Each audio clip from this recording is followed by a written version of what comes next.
दिल्ली में केजरीवाल ने कैसे करवाया आपका नुकसान। निगम चुनाव टलवाने की रणनीति आप पर पड़ रही है भारी। हार का डर या रणनीति में कसर क्यों, नुकसान में दिख रही है आप। 16 फरवरी को लेकर आप में चल रहा है मंथन।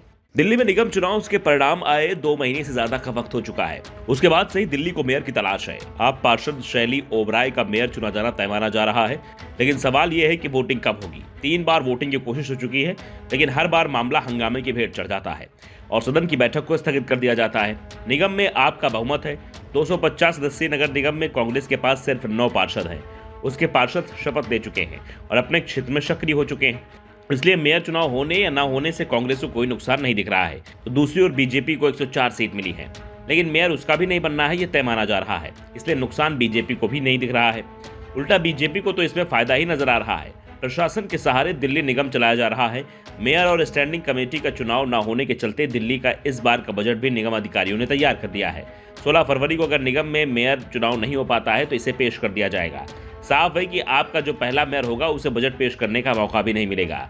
आपको अब तक का जो सबसे बड़ा नुकसान हो चुका है वो मेयर के कार्यकाल का है। मेयर का कार्यकाल मार्च तक का होता है, यानी आपका जब जो भी मेयर बनेगा उसे 1.5 महीने से भी कम का समय मिलेगा। 1.5 महीने का कार्यकाल उसका हंगामे की भेंट चढ़ चुका है, क्योंकि चुनाव न होने के चलते आपका मेयर नहीं बन पाया है। 16 फरवरी को मेयर चुनाव हो भी जाता है तो चुने हुए मेयर का कार्यकाल 31 मार्च को समाप्त हो जाएगा और फिर नया मेयर चुना जाएगा।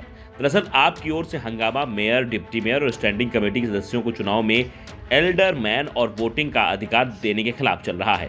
आपको डर लग रहा है कि एल्डरमैन को वोटिंग की इजाजत दी गई तो स्टैंडिंग कमेटी के चुनाव में इसका असर पड़ सकता है। और दावा तो यहां तक किया जा रहा है कि मेयर चुनाव भले ही आप जीत जाए, लेकिन स्टैंडिंग कमेटी में बहुमत बीजेपी के साथ चला जाएगा।